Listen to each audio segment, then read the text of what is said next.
Back at it again. All right, seeing the place to be. Ric Serritella, telling like it is when it comes to the NFL draft and everything pigskin. We're fresh off the confines of the Jersey Shore here at the All Access Football Studios on this Saturday, September 13th, 2025.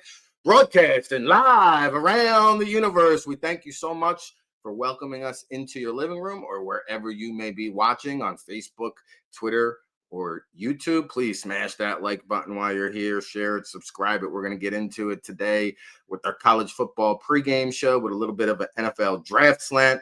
And I'll tell you what, there's a lot of action to break down. We're going to get into it. We're going to get into some of the shenanigans from last night's college football landscape. Of course, Russ Lande will be joining me in just a minute. But I want to remind everybody at home, you too can follow along over at the All Access Football website with our Draft Insider post that just was released yesterday, as a matter of fact. And we've got two marquee matchups for you to digest, and we'll be talking about them later on in the show. Notre Dame at Texas A&M, Georgia at Tennessee. We've got over 60 prospects listed up there with verified measurements. We've got some scouting reports. We've also got some background information and draft insider intel, projections, everything you need to know from an NFL draft perspective to get you ready for Saturday, week 3 in the college football world.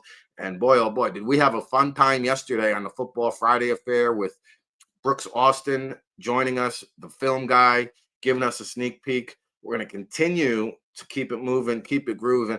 And I'll tell you what, we had a locked and loaded guest lineup from Emory Hunt to Howard Balzer. We also had Craig Haley on, Brooks Austin, Eric Edholm, a star-studded lineup. And it's no disrespect to any of our guests. This is our second week of programming, but Saturdays are becoming my favorite day of the week because this is all in on the draft talk for the full hour of power.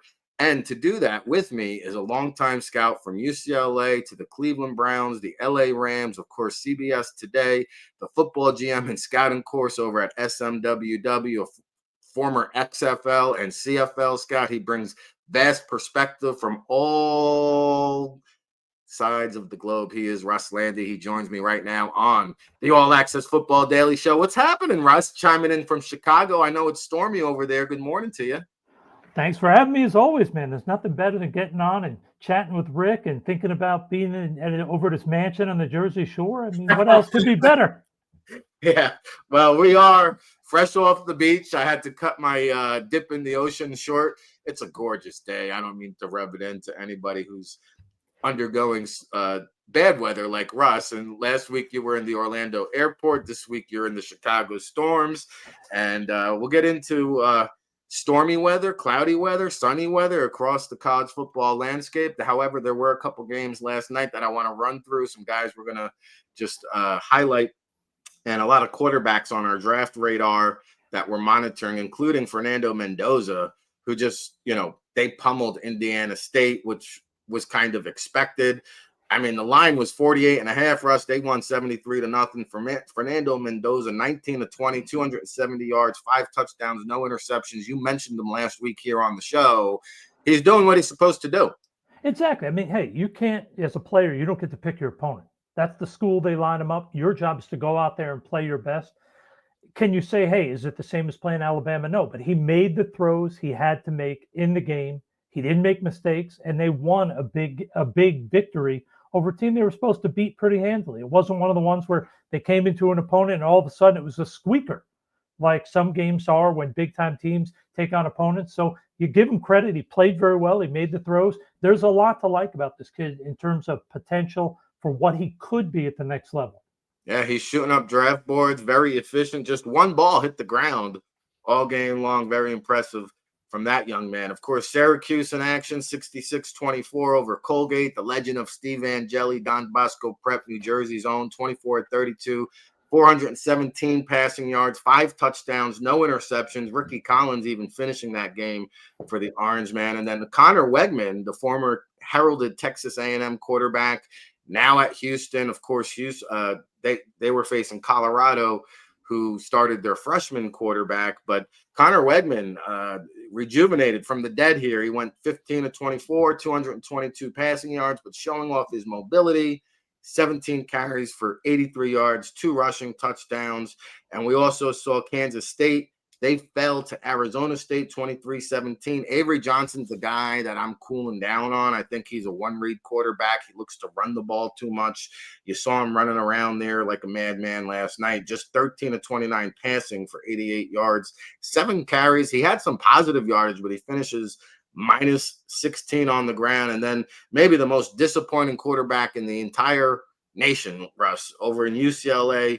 You know, they finished. The Bruins were 4-2 to close out the season. There was a lot of optimism around this Deshaun Foster team and big expectations with Nico coming over from Tennessee.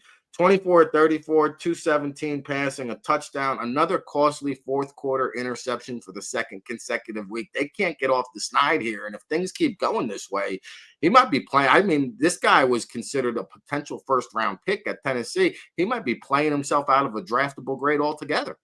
Yeah, it's really been disappointing, both him and the whole everything they're doing offensively and defensively. It's sort of coming apart at the seams, and that's not good because they haven't hit the hard part of their schedule. I mean, this is a guy, Nico, that a lot of losing to mid-majors. Yeah, exactly. You're getting beat by a team. They paid him $1 million to come there and play, and they got beat 35-10.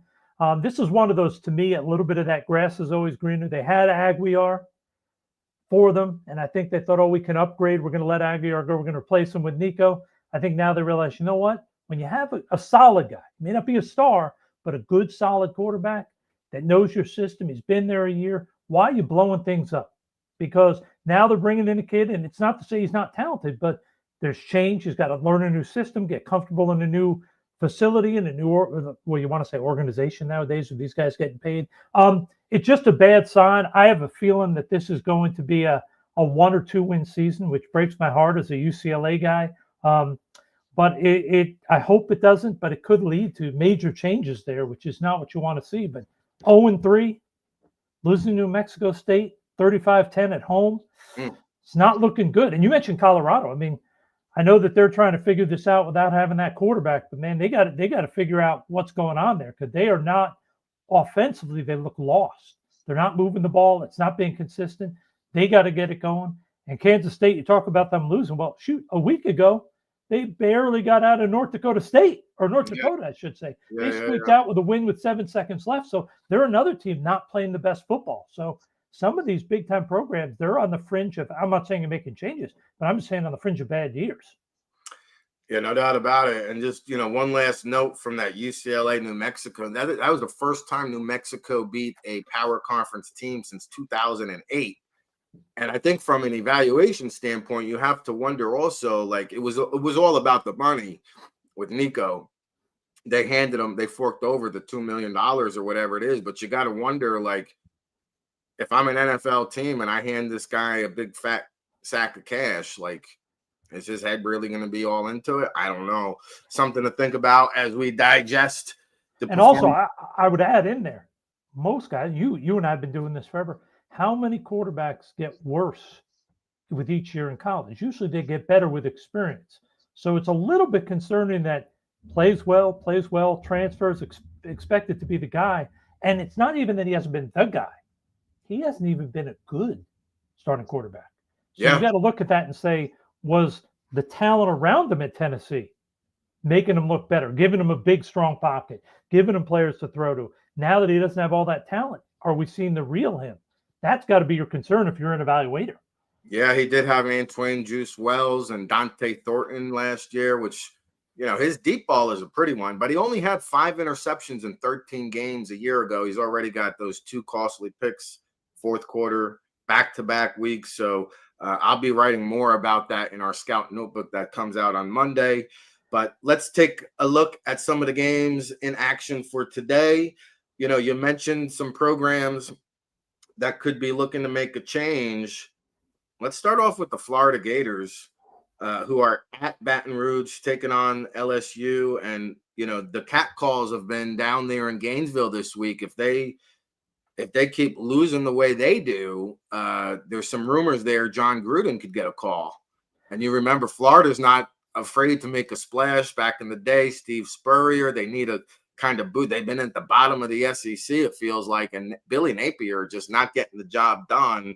Let's talk about this LSU and Florida matchup. The Tigers, of course, ranked number 3 in the nation. Well, first, I mean, we talked about LSU week 1 when they were playing Clemson. I mean, this is a good team. Nussmeier, the receivers with Thomas and Brown. And you brought him up, the kid that transferred from Virginia Tech to Lane. Yeah.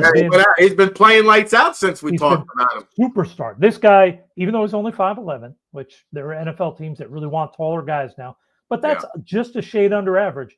This kid's playing like a first-round pick. He's playing great football, great athleticism, great hips to mirror guys. There are a few guys. Florida, the thing to me is, they're playing bad football. They do get a big bonus today. Caleb Banks, their best defensive player, he returns after missing the first 2 games with a lower leg injury that he suffered during camp. This is a big kid. He's very unique in that not a lot of defensive tackles are big. He's 6'6", 330. Most of those guys are 6'1", 6'2", so they can play with leverage. He's a human wrecking ball. I'm very interested to see if his stepping back on the field, all of a sudden, that front defensive line gets better. Because if they don't, they're in for a long day. Because Nussmeier, we talked about him before, he may not be the prototypical 6'4", 230 guy because he's barely over 6 feet. But he's smart, he's accurate, he makes great decisions, doesn't get flustered. If Florida and Banks can't get to him, they're going to chew up Florida's defense. I do like some of the guys. Florida has a few interesting guys. Their left tackle, Austin Barber, big, long kid. Not an elite prospect, but has the length. You see him do some good things. I don't know how athletic he is. And the Sturdivant kid, big, tall receiver, over 6'2", shows some flashes. I want to see these guys and see how they do, but I'm very concerned that this could be a long day for Florida. Yeah, I agree with that sentiment. And J. Michael Sturdivant is somebody who caught my attention when he was out at UCLA. He's coming off a down year from what I recall, but at 6'2" and 2/8 inches, 205 pounds, he's actually been timed in the 4.29 range. So you talk about speed and size. Keep an eye out for him. And you mentioned Caleb Banks. I'm excited to see him back on that front defensive line with Tyreek Sapp. Right, you talk about pedigree. This guy is the nephew of Warren Sapp. Warren Sapp's on my Mount Rushmore of defensive tackles. I don't know about you, but he's also been coached by Jason Taylor out of St. Thomas Aquinas, as you know, a big powerhouse high school program down there in Florida. But high motor, great strength, can get after the quarterback. 13 tackles for a loss and 7 sacks coming into this season. So you pair him with Banks, and Nussmeier, is going to have maybe some pressure to face. And, I don't know. I still think Garrett Nussmeier looks like the most polished quarterback in terms of being able to step in and start from day one for an NFL franchise team. Have you wavered off of that at all? No, I mean, when you look at Nussmeier, like we talked about, he is not what you draw up like the perfect physical specimen. But when you look at him, the guy that he jumps out, I mean, when you look at Bo Nix, I mean, there's some similarities there. Guys that may not be the biggest, strongest, but they're really good above the shoulders, accurate throwers. They don't get flustered. And I think as Nix benefited from going from Auburn to Oregon, Nussmeier benefited a little bit differently from having his father, learning to watch film, learning those skills at a young age. So he's a guy that I look at and think, he may not fit everybody's scheme. According to some guys are going to want that big, strong arm guy in the pocket. But if you're a coach that wants a guy that's accurate, that wants a guy that's smart, that's going to make great decisions, that means you're a good coach who understands offensive football. This guy fits a lot of those things. So I really like what he does. I think there's a lot of potential for him going forward. I'm looking forward to grading him at the end of the year to really see how he did this year in the big contest under pressure. Yeah, this one's going to be a primetime affair, 7:30 p.m. Eastern time on ABC. Now, LSU comes in favored 6.5, over under 47.5. But I think this game could get ugly. I wouldn't be surprised if LSU covers that easily. All right, that's one SEC matchup. We have another one going on later on in the show that we'll talk about in Georgia and Tennessee.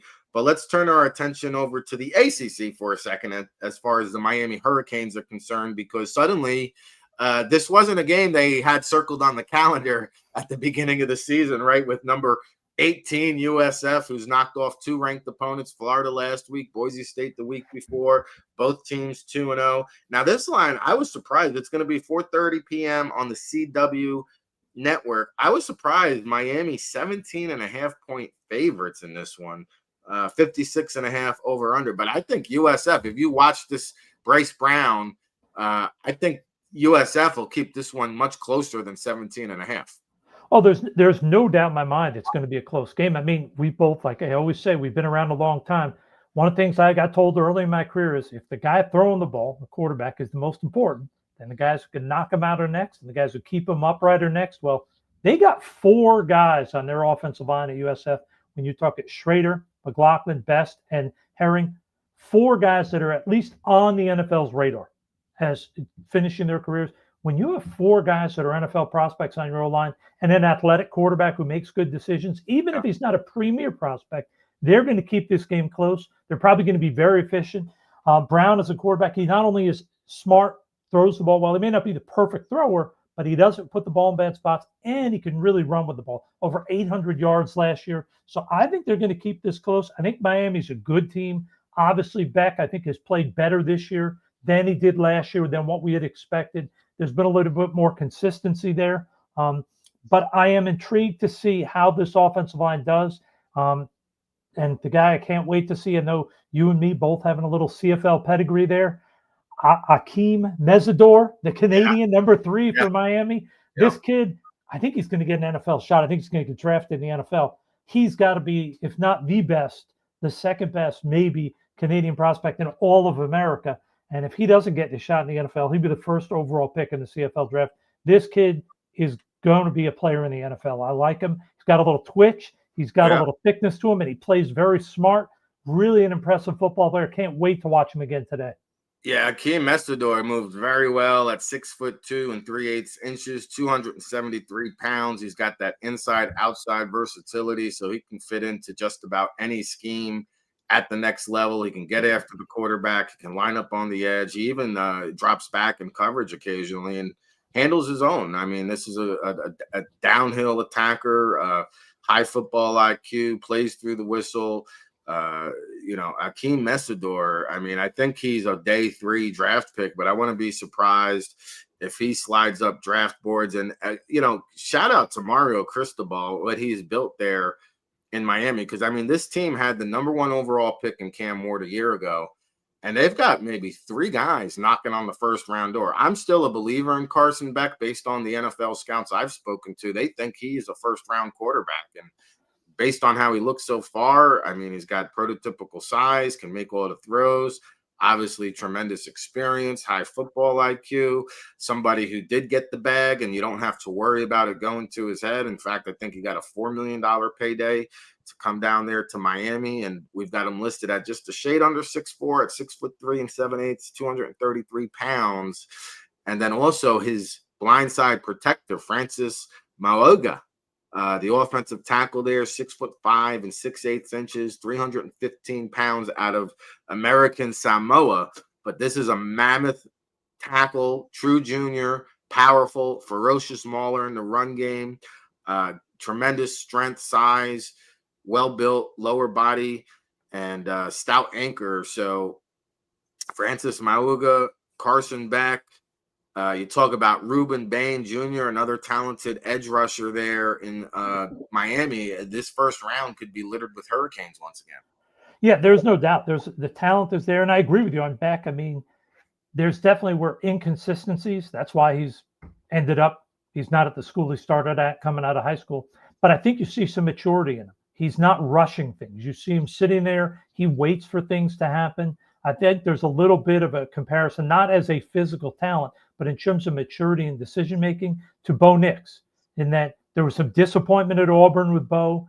When he got out to Oregon, things seems to slow down. And I think that's the case for Carson. Seems more calm. I think he understands that he's going to get an opportunity now in the NFL. He doesn't have to push to prove himself.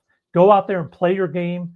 Play within your skill set. Don't force the ball. He's got a beautiful ability to make throws. He can make every throw easily when he's calm and relaxed. So, yeah, there's a lot of potential there. I can't wait to see how he does as we get later in the season, bigger games. That will be a big challenge for him.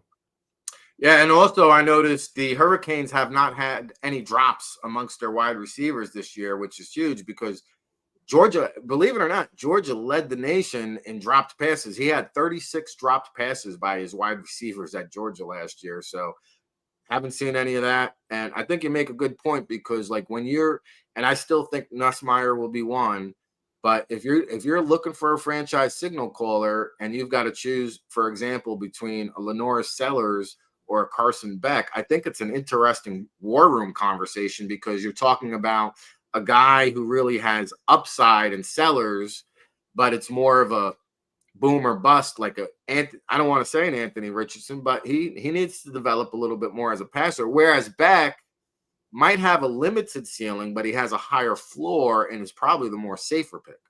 Well, just look back last year, right? Bo Nix goes, 6th? And I think a lot of people looked at him like, yeah, there's not a ton there for him to become a superstar, but there's a lot there for him to be a good, solid player. Well, you talk to a lot of coaches in the NFL, and they tell you they want consistency. It's not always about the big play. It's about, can you be the same guy every single snap? So that's where a guy like Beck, going through the trials and tribulations, being considered the top prospect in the country, having a down year, having a transfer, all those things help him become mentally tougher. He may be the perfect guy, having gone through all that, to be in a Bo Nix type situation. All right, he is Russell Lande, longtime veteran scout. I am Ric Serritella. You're tuned in to the All Access Football Daily Show. We're live 7 days a week, 10 a.m. Eastern here. This is our college football pregame show. We do it each and every Saturday with Russ with a little bit of an NFL draft slant. We're going to take a quick commercial break. When we come back, we'll get into the Notre Dame Texas A&M matchup as well as Georgia at Tennessee. Don't go anywhere. We'll be back right after this. Hey, RIC and a place to be. Ric Serritella checking in from the legendary Jersey Shore for the world-famous All Access Football, and you're tuned in to the All Access Football Daily Show, our newest venture here at the world-famous All Access Football, read by all 32 NFL teams and 50,000 subscribers from around the world. And I've been blessed and fortunate enough to work in this great game of football for the past 2 decades. It's our 24th season of providing you independent analysis when it comes to the NFL draft and everything pigskin, whether it's the NFL, college football, NFL draft, CFL, UFL. We'll be with you each step of the way, especially for draft season when we really get into high mode. Of course, it's all brought to you by the 2026 NFL Draft Bible, published in April, featuring over 500 in-depth scouting reports with our boots-on-the-ground analysis. We'll be on location at the All-Star Games, the NFL Scouting Combine, the Pro Day circuit, counting you down to that 2026 NFL Draft in Pittsburgh. And be sure you check us out over at allaccessfootball.com. We've got a great promo discount for you listeners at home. If you enter our promo code RICVIP, you'll get a 30% discount off of all of our premium content. You'll unlock the magic. Get our NFL Draft Insider Reports, Scouting Notebook, of course, the World Football All Access Football Report, published on Wednesday. It's your new home for real football talk. So follow along, give us a shout. We hope you're enjoying the show. If you're watching on YouTube, Facebook, or X, please give it a like, a share, a subscribe, and we'll be with you each and every day here, 7 days a week, live, 10 a.m. Eastern, no days off, rain, sleet, hail, snow. The show must go on. For Ric Serritella and the All Access Football Daily Show, keep it locked, everybody.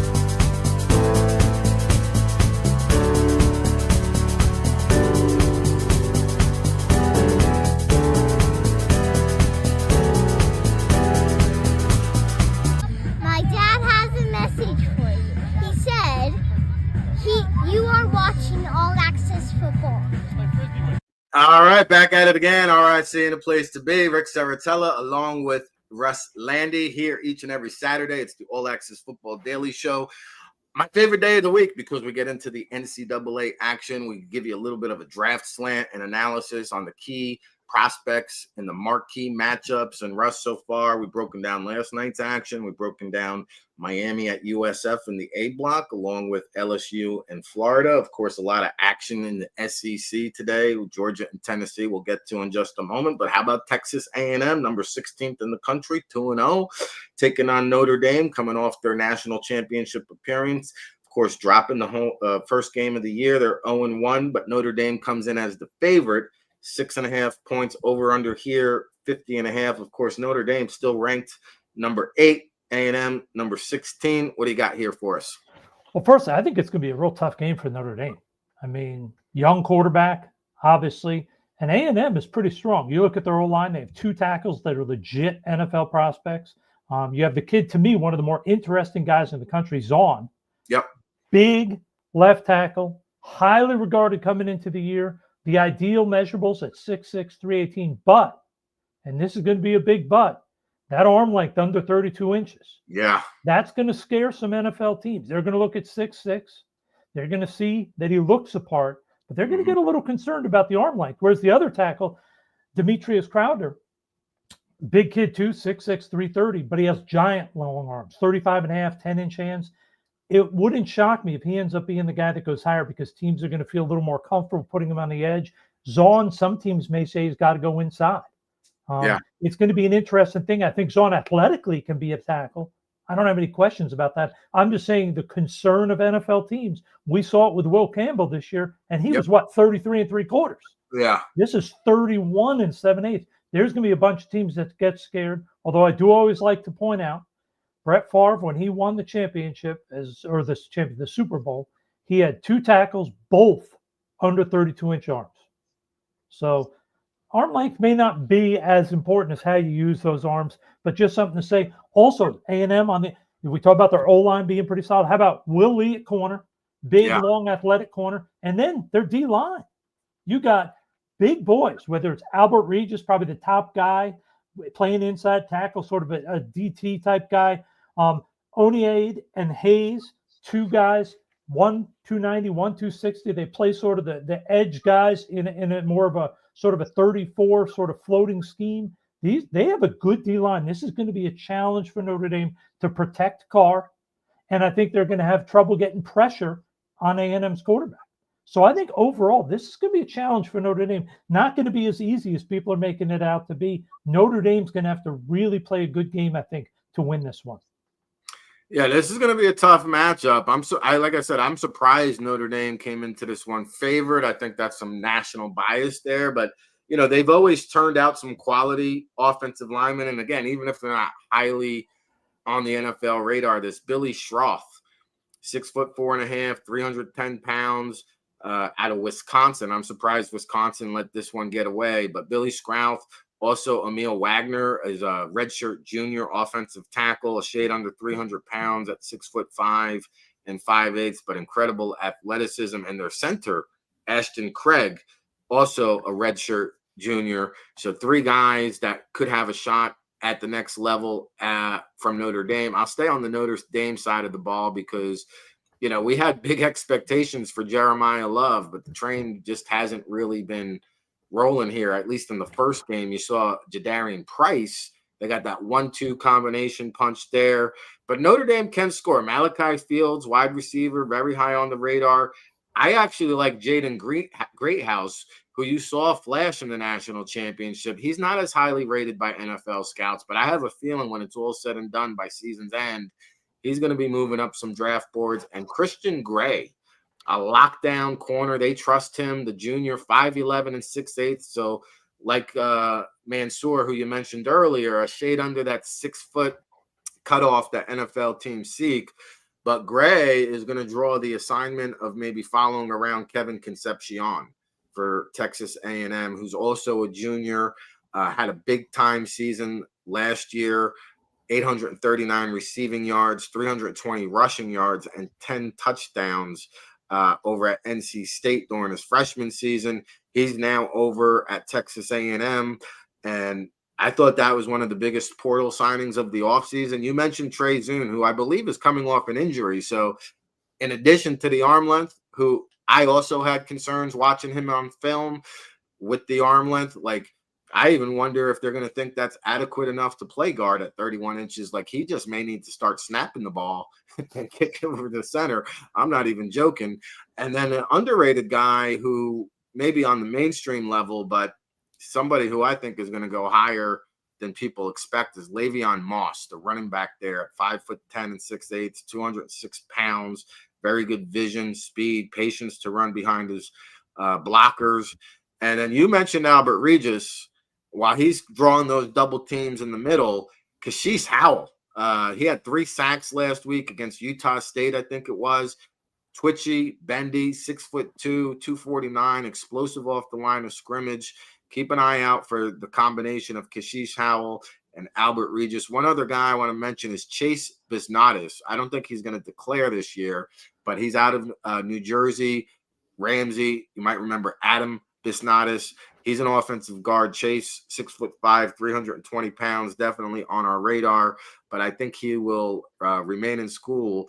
And let me see, Eli Raritan, the tight end from Notre Dame, I also wanted to mention here because Notre Dame also puts out polished tight ends, 6'5" and 6'8", 250 pounds, had a bunch of catches in the season opener. So he's another one that I'm just going to be monitoring as the season progresses. Yeah, he's the guy I really like. When you watch him move around, he's smooth. He's not explosive fast, but he has good enough speed, very good body control. He can catch the ball. My only concern is, I don't know. Should you be banned from really hyping up these Jersey guys? Maybe we just say anybody from Jersey Rick can't talk about when it comes to the draft. He's given 7th rounders, 2nd round grades, undrafted guys in the top 10 because they're from Jersey. I know St. John Bosco. I understand the toughness. Yeah. It was Brian Cushing back in the day or whatever it was. All these guys. There you go. See? But maybe we got to put a little hold on that. Anybody from Jersey, Rick can't speak about. Take it with a grain of salt, I suppose. But, I got love for Jersey. Notre Dame and Texas A&M is going to be occurring 7:30 p.m. Eastern, NBC Peacock. Again, Notre Dame comes in favorite, but I might have to put the Fighting Irish on upset alert here. I think Texas A&M has a very good shot to win this ball game. I think so. And the one guy, I forgot to mention him. I think we both did. The first game, I thought he played very well for Notre Dame is the safety Stroman.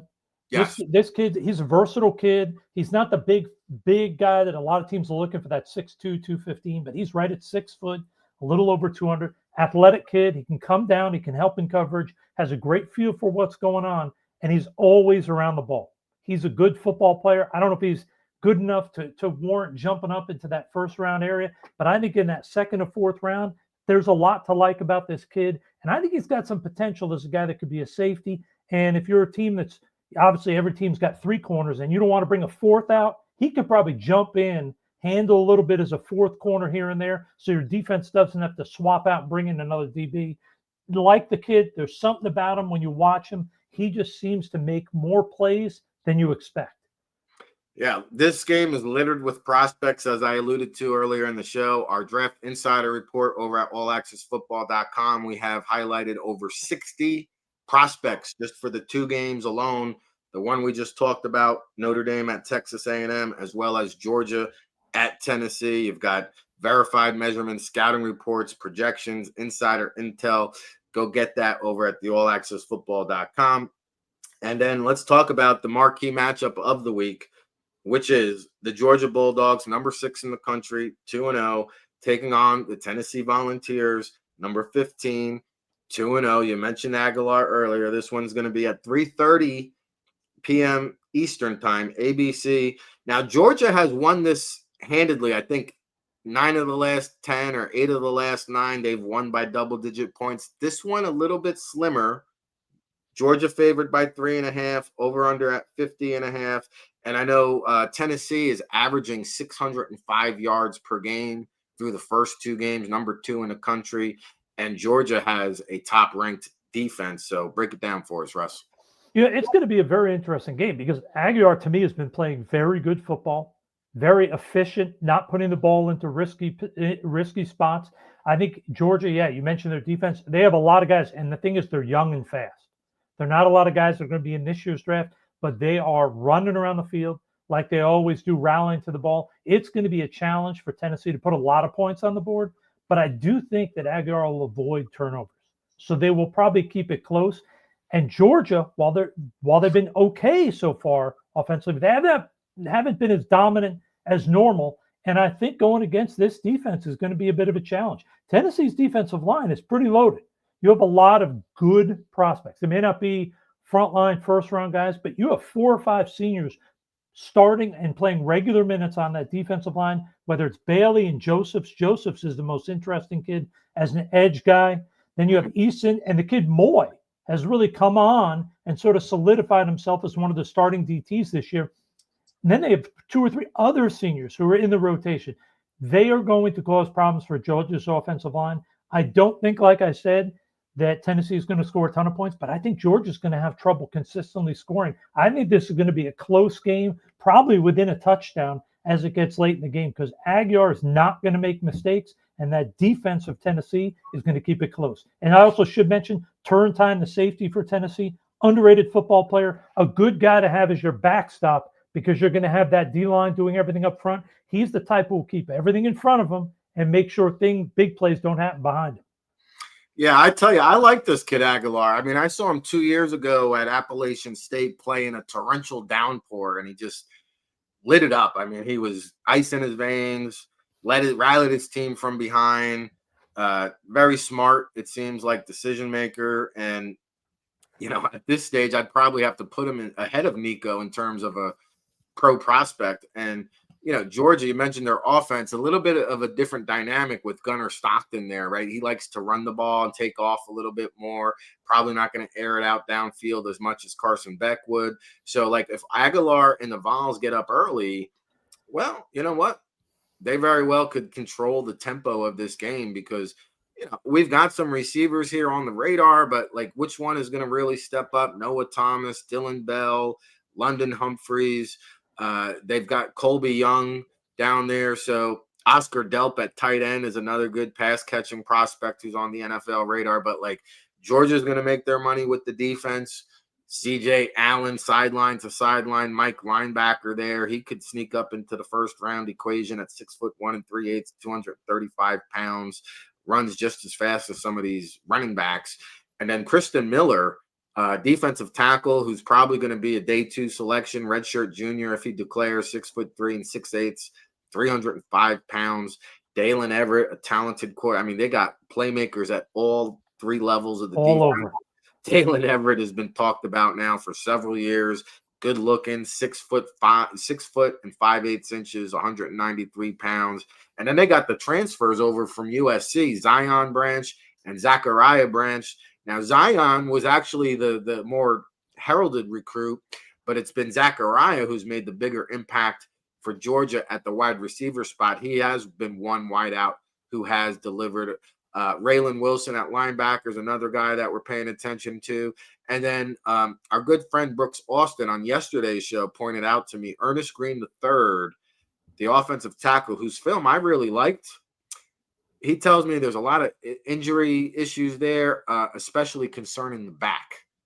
So, as you know, offensive lineman with back issues, probably going to be downgraded in the process. Not to mention, like, he's got the arm length at 34 inches, Russ, but he does lack some height at 6'3" 4/8 inches.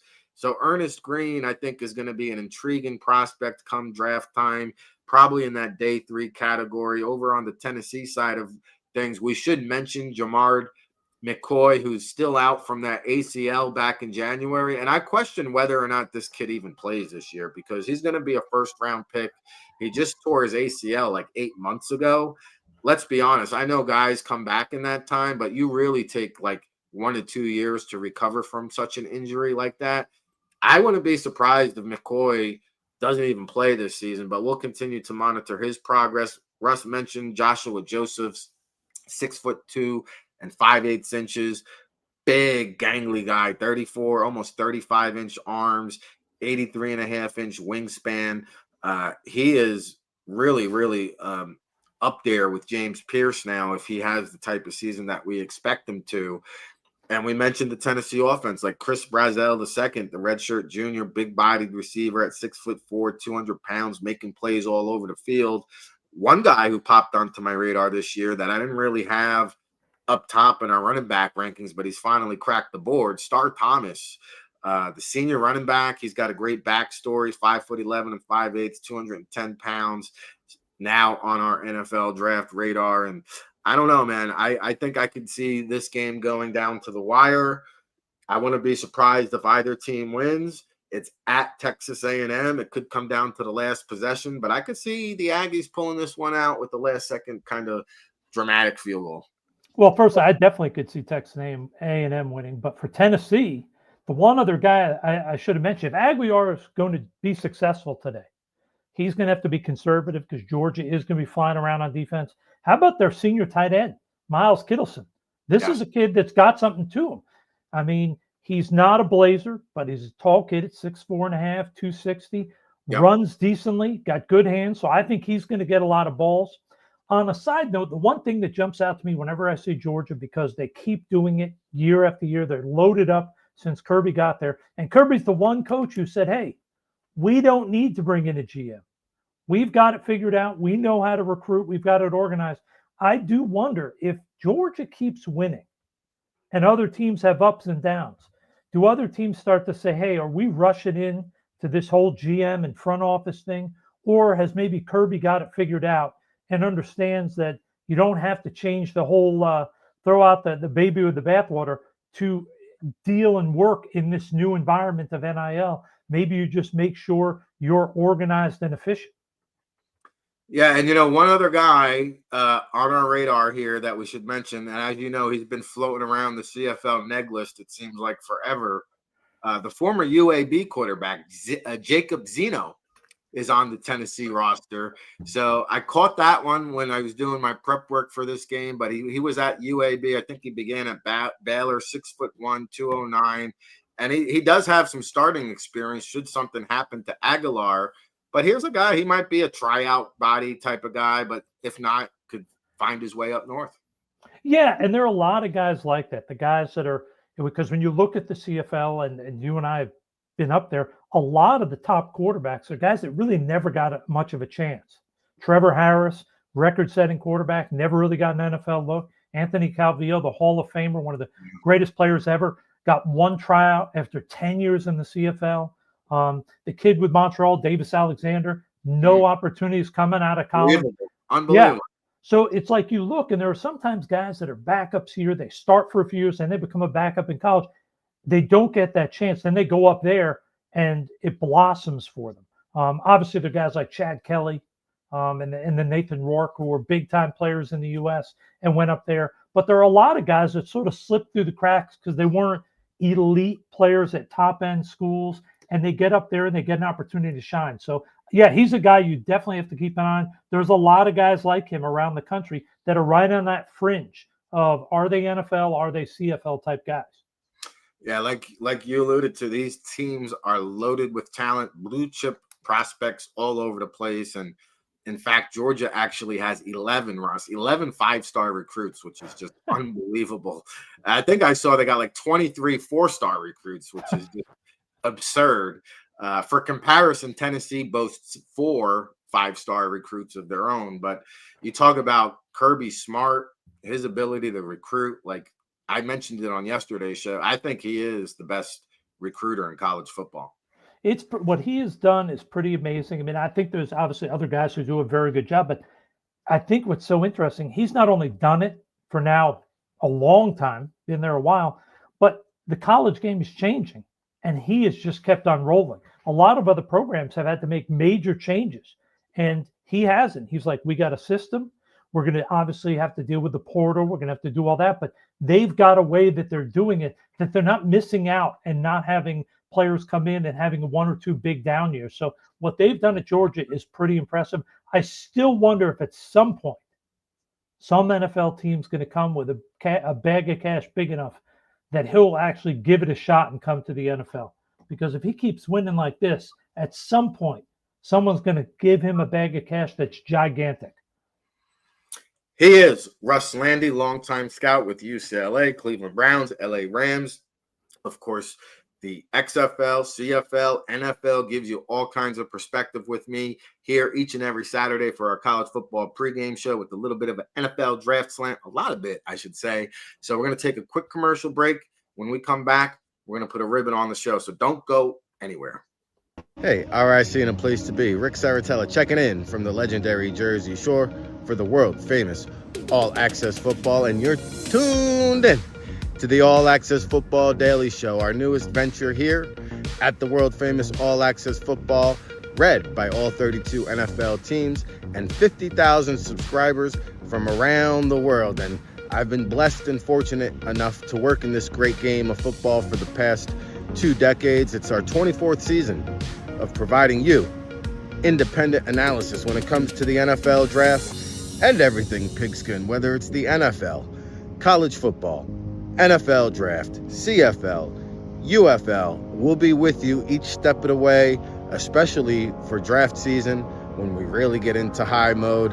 Of course, it's all brought to you by the 2026 NFL Draft Bible, published in April, featuring over 500 in-depth scouting reports with our boots-on-the-ground analysis. We'll be on location at the All-Star Games, the NFL Scouting Combine, the Pro Day circuit, counting you down to that 2026 NFL Draft in Pittsburgh. And be sure you check us out over at allaccessfootball.com. We've got a great promo discount for you listeners at home. If you enter our promo code RIC VIP, you'll get a 30% discount off of all of our premium content. You'll unlock the magic. Get our NFL Draft Insider Reports, Scouting Notebook, of course, the World Football All Access Football Report published on Wednesday. It's your new home for real football talk. So follow along, give us a shout. We hope you're enjoying the show. If you're watching on YouTube, Facebook, or X, please give it a like, a share, a subscribe, and we'll be with you each and every day here, 7 days a week, live, 10 a.m. Eastern, no days off, rain, sleet, hail, snow. The show must go on. For Ric Serritella and the All Access Football Daily Show, keep it locked, everybody.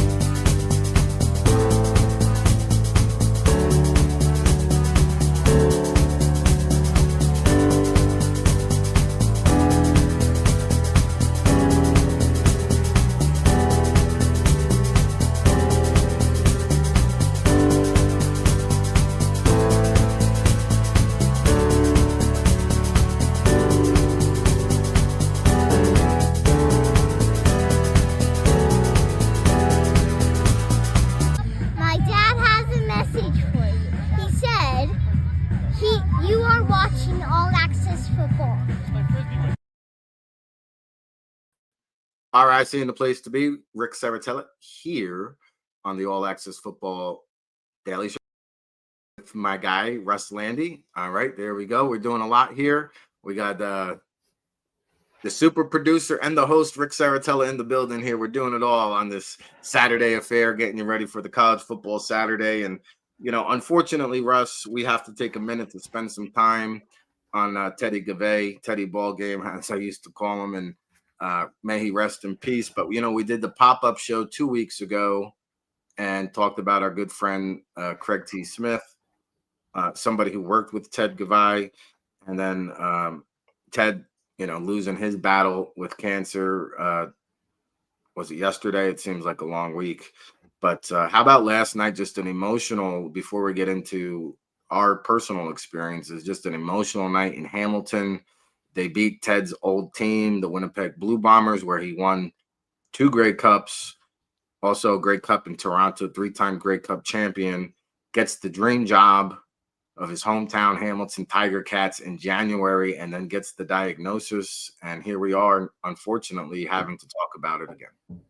It's heartbreaking. It's a true sign of both Canada and the CFL, how they honored him yesterday. I mean, that's just what makes the CFL so unique and different than any sports league I've ever been around. Um, they have a love for each other that's truly amazing, and it's awful. I mean, I've never worked with Ted, but I've gotten to know Ted very well over the last 10 years because we always were in the same circles, going to NFL camps and spending time and being at workouts and the combine and different things. And just, he's a true football lifer. I mean, this guy was a coach, worked his way up as a coach. And then when there wasn't a coaching opportunity, he jumped into a scouting opportunity in the CFL and became one of the best scouts in the whole league. I mean, the guy grinded like nobody else, worked his butt off. The great thing with Ted that you always loved, besides his football acumen, is you knew where you stood with Ted.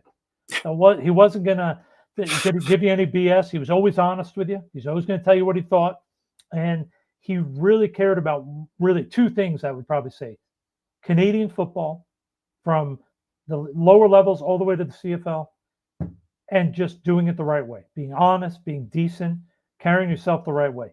Those were his two things: Canadian football and being a good person. And Ted, just the best guy you could ever come across. Loved sitting around chatting with him. Had so much fun going to different restaurants with him across Canada.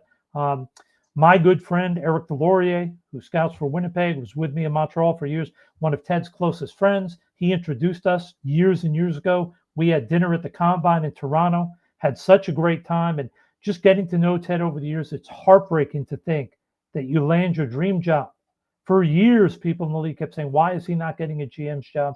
Kept getting passed over, gets the dream job, his hometown team. Within a month or two of getting the job, he gets diagnosed.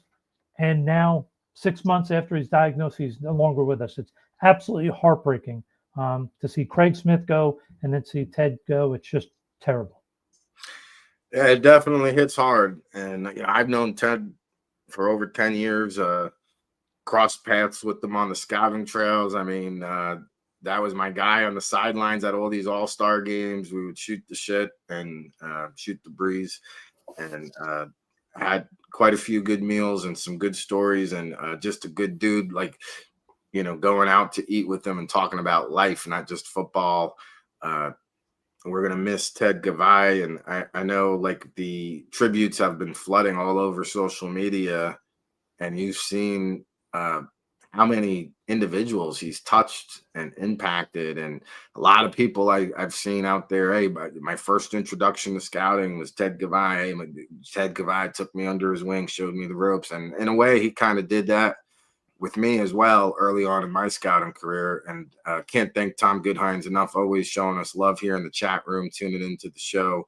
And yes, two legends for sure, and Craig T. Smith and Ted Gavai, no longer with us here in a very short period of time, both of them losing their battles. So we hate to end the show on a somber note. Any other parting shots, Russ, here before we wrap up today's episode? Well, I'll say it may be somber that they're gone, but let's just remember these are two great guys. They were awesome people. They would want us to go enjoy today, watch college football, love football, go watch the NFL, go watch the CFL. They both loved football. They ate it for breakfast. They ate it for lunch, dinner. This was their deal. So yes, it's very sad, but let's sort of honor them. Let's go enjoy football this weekend. Let's watch some games that maybe we wouldn't have watched otherwise, that they would be watching if they could. So it's sad. It's absolutely awful, but let's try to take from it that they would want us to sort of stay positive and keep going. Absolutely, no doubt about it. And their legacy will carry on, and we will ensure that it does. And that was another edition of the All Access Football Daily Show. I mean, I tell you, this hour of power just flies by. Russ Lande will be back with me again next Saturday, like he will be each and every Saturday, to break down all the marquee matchups, key prospects, names you need to know, getting you ready for that 2026 NFL draft destination, Pittsburgh. We've always got our eye on the NFL draft here at the All Access Football Report. So we appreciate everybody tuning in. Tomorrow, I'll be flying solo with the NFL pregame show. I go around the league, NFL Pick'em. We went 11-5 last week against the spread, so we'll be back tomorrow morning, 10 a.m. Eastern for that. For Russ Lande, Ric Serritella, rest in peace, Ted Gavai. We'll see you tomorrow morning, everybody. Appreciate you watching.